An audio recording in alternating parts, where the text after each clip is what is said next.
around the beginning of the 19th century that a famous German chemist attempted classification of the then known elements. It was none other than Johann Wolfgang Dobereiner who did so.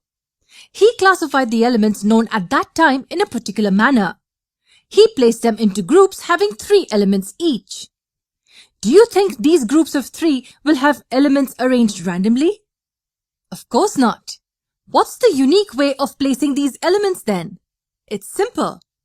Dobereiner arranged the set of 3 elements in such a way that the average of atomic mass of first and third element in the set gave him the atomic mass of the middle element. In simple words, the atomic mass of the second element will be approximately equal to the average of atomic masses of the first and the third element. Let's take an example to understand this better. One of the triads he suggested was that consisting of lithium, sodium and potassium. The atomic mass of lithium is 6.9 while that of potassium is 39. So if you take their average, what would you get? Yes, you get 23, and 23 is the atomic mass of sodium. And this is exactly what Dobereiner had in mind when he framed the triads. However, this is not a perfect method of classification because not all elements follow this principle when arranged in triads. Also, when Dobereiner had put forth the system, only a few elements were known to him. With the discovery of newer elements, this system of grouping elements didn't really work. After grouping the elements in a series of 3, there came a system in which the elements were grouped in series of 8.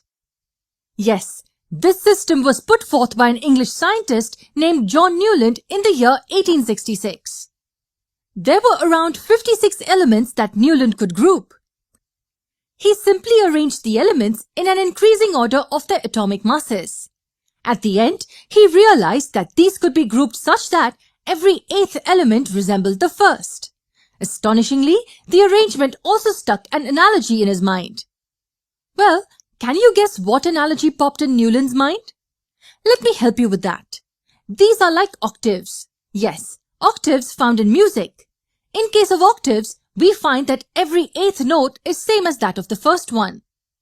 He found that every 8th element in the series resembles the first in various ways.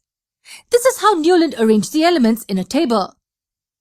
For instance, as we can see here, if we consider lithium, then the 8th element after it would be sodium. You would be amazed to know that they both share similar properties. Next immediate examples would be that of beryllium and magnesium.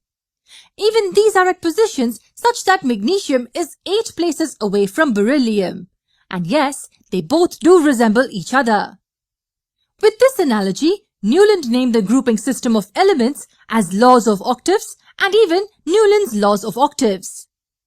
Although the arrangement pattern was quite good, but it was valid only until calcium and not applicable for elements after that. After calcium, every 8th element did not have properties similar to that of the first. By that time, there were only 56 elements known. Newland assumed that more elements will not be discovered in the future. Many elements were of course discovered later, but did not have properties that could fit in the system in any possible way. Another notable drawback in this system was that cobalt and nickel were placed in the same position. And this position was in the group of halogens like fluorine, chlorine and bromine. But these halogens have completely different properties as compared to cobalt and nickel. With all these limitations, Newland's octaves also had to be ruled out. Later, there came a proper, well-defined system which was put forward by a famous Russian chemist called Mendeleev. He not only gave a systematic approach to classify elements, but even laid the foundations of modern periodic classification that is widely used today. Let's have a detailed